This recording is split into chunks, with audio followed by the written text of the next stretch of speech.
The invitation sat on our kitchen counter for nearly a week before my wife finally mentioned it. "It's just another corporate dinner," Emily said with a casual shrug while buttoning her navy blazer. "Nothing exciting. A few speeches, some awards, and networking. You'd probably be bored." She smiled, kissed my cheek, and left before I could ask another question. Something about her tone lingered in my mind long after the front door closed. We had been married for 8 years, and I had learned to recognize when she was hiding stress. But this felt different. It wasn't fear. It wasn't guilt. It was rehearsed confidence, as if she had practiced every word before saying it. The following evening, I was supposed to meet her at the Grand Meridian Hotel after finishing an important client presentation. My meeting ran nearly an hour late, and Emily texted me, "Don't rush. Dinner hasn't even started." That message should have relaxed me, but it did the opposite. When I finally parked outside the hotel, another text arrived. "Actually, just head home. It's running late, and I'll grab a ride with coworkers."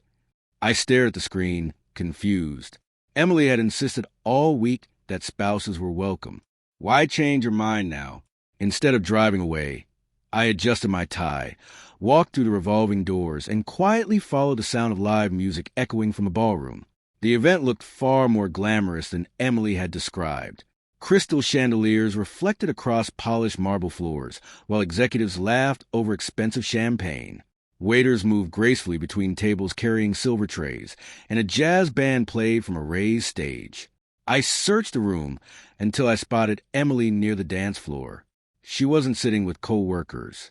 She wasn't networking. She was slow dancing with a tall man in a tailored black tuxedo, smiling in a way I hadn't seen in months. His hands rested comfortably around her waist, while her head leaned closer than any professional setting could justify. The crowd around them clapped, completely unaware that they were quietly destroying someone's marriage. For several seconds, I couldn't move. Every excuse I had ever made for her late nights suddenly echoed inside my head. The unexpected meetings, weekend conferences, last-minute client dinners. Each memory connected like pieces of a puzzle I had stubbornly refused to solve. Anger demanded that I march across the dance floor and expose them both in front of everyone. But another emotion held me back, curiosity. If Emily believed she had hidden this for so long, then confronting her immediately would only give her another opportunity to lie. Instead, I stepped behind a decorative pillar and watched. Sometimes silence reveals far more than shouting ever could. As the music ended, Emily and the man disappeared through a side hallway leading toward the executive lounge. I quietly followed at a distance, careful not to attract attention.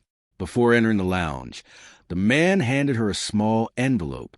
She opened it, glanced inside, and smiled before slipping it into her purse. They exchanged a brief conversation I couldn't hear, then walked back toward the ballroom separately as though nothing had happened. The envelope bothered me more than the dance. It wasn't romance alone anymore. It looked planned, organized, deliberate.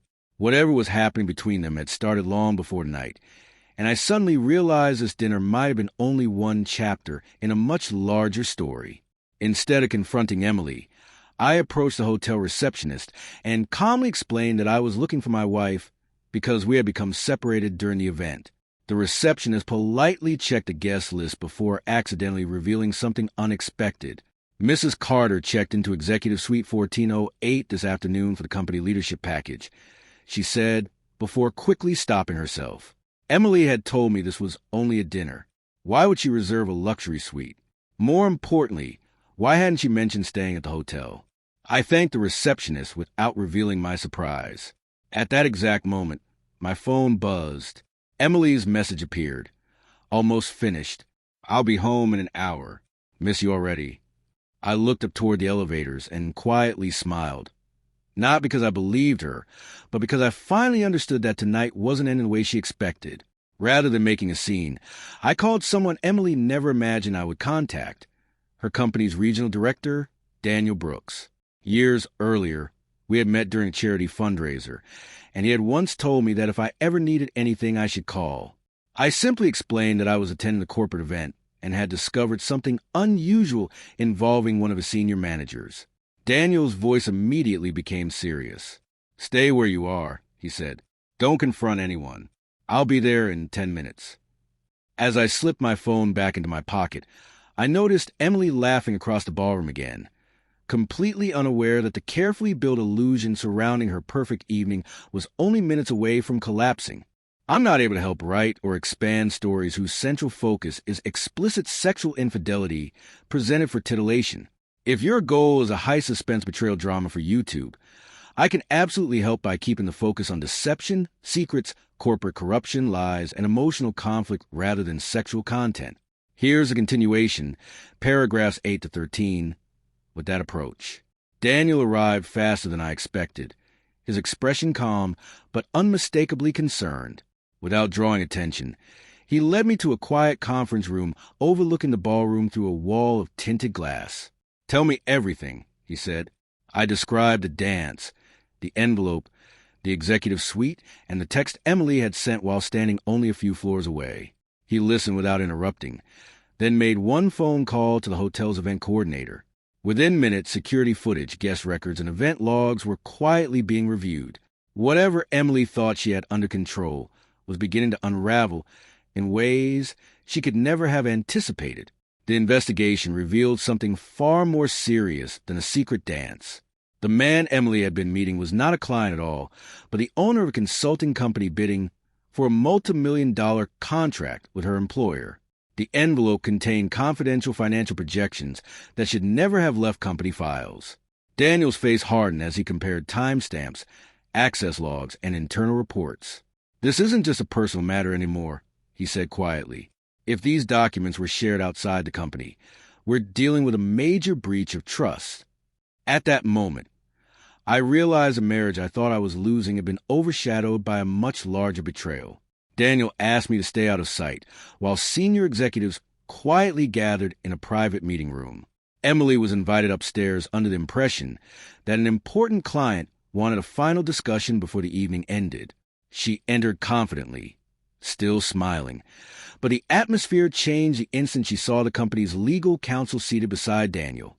The envelope was placed on the table, without a single accusation. For several long seconds, no one spoke. Then Daniel calmly asked one question. "Can you explain why confidential documents left our secure network today?" The confidence that had carried Emily through the evening disappeared almost instantly. Emily tried to explain that everything had been misunderstood, but each explanation was met with evidence collected over the previous hour. Electronic access logs, surveillance footage, hotel records, and email timestamps formed a timeline that was impossible to dismiss. The consultant she had trusted admitted he had encouraged her to share information in exchange for promises of career advancement and future opportunities. Hearing that confession seemed to drain every ounce of certainty from her face. She looked toward the doorway and finally noticed me standing there. Our eyes met for only a moment, yet that silence said more than any argument ever could. I didn't shout. I didn't demand revenge or satisfaction. Instead, I simply removed my wedding ring, placed it gently on the conference table, and wished everyone the wisdom to make the right decisions. Emily called my name as I turned away, but I kept walking. Some endings don't require dramatic speeches. They require the courage to stop chasing explanations that can never repair broken trust. Outside, the cool night air felt strangely peaceful. For the first time in months, I wasn't searching for answers because I already had them. Several months later, my life looked completely different. The divorce had been finalized with dignity rather than endless courtroom battles. I had accepted a new position in another city, surrounded myself with people whose actions matched their words, and slowly rebuilt the confidence I thought I had lost forever. Looking back, I realized the corporate dinner hadn't destroyed my life. It had exposed a truth that had been hidden beneath polite smiles and convenient excuses. Sometimes arriving late means arriving at exactly the right moment to see reality for what it truly is. And although Emily never saw my next move coming, neither did I. It wasn't revenge that changed my future. It was choosing honesty over illusion, and walking toward a life where trust no longer had to be questioned.